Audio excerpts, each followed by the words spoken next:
Hi hello welcome back to my YouTube channel okay with A K. അപ്പോൾ ഇന്ന് എൻ്റെ weight loss ജേർണിയുടെ 9ാമത്തെ ദിവസമാണ്. ഇന്ന് ഞാൻ സംസാരിക്കാൻ പോകുന്ന ടോപ്പിക്ക് കാർബ്സിനെ കുറിച്ചിട്ടാണ്.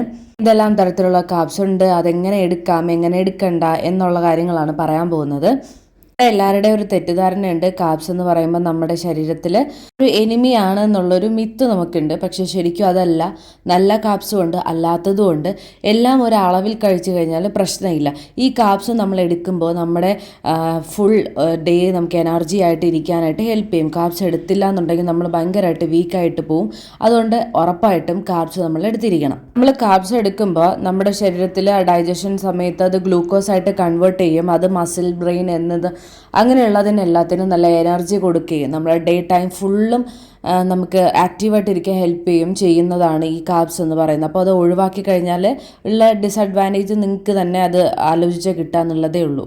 ഓട്സ്, ബ്രൗൺ റൈസ്, പഴങ്ങൾ, പച്ചക്കറികൾ, ഇതിനെല്ലാത്തിലും ഒരളവിൽ നമ്മളിൽ കാർബ്സ് ഉണ്ട്. അപ്പോൾ അത് ശരിയായ രീതിയിൽ എടുത്തു കഴിഞ്ഞാൽ നമുക്ക് കാർബ്സ് കിട്ടും. ഈ വൈറ്റ് റൈസ്, മൈദ, പിന്നെ വൈറ്റ് ബ്രെഡ് പോലുള്ളത് കഴിക്കുമ്പോഴാണ് നമുക്ക് നോർമലി ഈ കാർബ്സ് കൂടുതലാവും, ഫാറ്റ് അങ്ങ് സ്റ്റോർ ആവുകയും ചെയ്യുന്നു.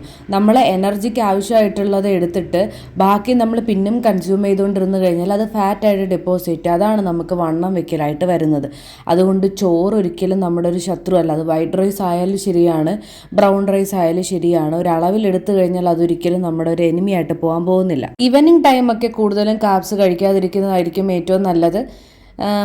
നമ്മുടെ പിറ്റേ ദിവസത്തെ വെയിറ്റ് ലോസിന് അത് എഫക്റ്റ് ചെയ്യും. കാർബ്സ് എടുക്കുന്ന സമയം രാവിലെയും ഉച്ചയ്ക്കും എടുക്കുക. ഇപ്പോൾ ഉച്ചയ്ക്ക് ചോറ് എടുക്കുന്നുണ്ടെങ്കിൽ കുറച്ച് മാത്രം ചോറ്, ബാക്കി കറികളിലെല്ലാം പ്രോട്ടീൻ ആഡ് ചെയ്തിരിക്കണം. നമ്മളെപ്പോഴും കാർബ്സ് ആയാലും എന്തെടുത്തായാലും രണ്ടും ബാലൻസ് ചെയ്ത് പ്രോട്ടീനും ഇതും കൂടി ചേർത്തിട്ടാണ് കൊണ്ടുപോകേണ്ടത്. അപ്പോൾ ഇന്നത്തെ ടോപ്പിക്ക് കാർബ്സിനെ കുറിച്ചായിരുന്നു. അത് ഇത്രയൊക്കെ പറയാനുള്ളൂ. അപ്പോൾ എല്ലാവരും സ്ട്രോങ് ആയിട്ടും ഹെൽത്തി ആയിട്ടും മോട്ടിവേറ്റഡ് ആയിട്ടും ഇരിക്കുക. അതുപോലെ തന്നെ വെയിറ്റ് ലോസിന് താല്പര്യമുള്ള എല്ലാവരും എൻ്റെ ചാനൽ സബ്സ്ക്രൈബ് ചെയ്യുക. അതുപോലെ തന്നെ ബാക്കിയുള്ള കാര്യങ്ങളെല്ലാം ഞാൻ നെക്സ്റ്റ് വീഡിയോയിൽ അപ്ഡേറ്റ് ചെയ്യുന്നതാണ്. അപ്പോൾ നെക്സ്റ്റ് വീഡിയോ വരുന്നവരേക്കും ബൈ ബൈ.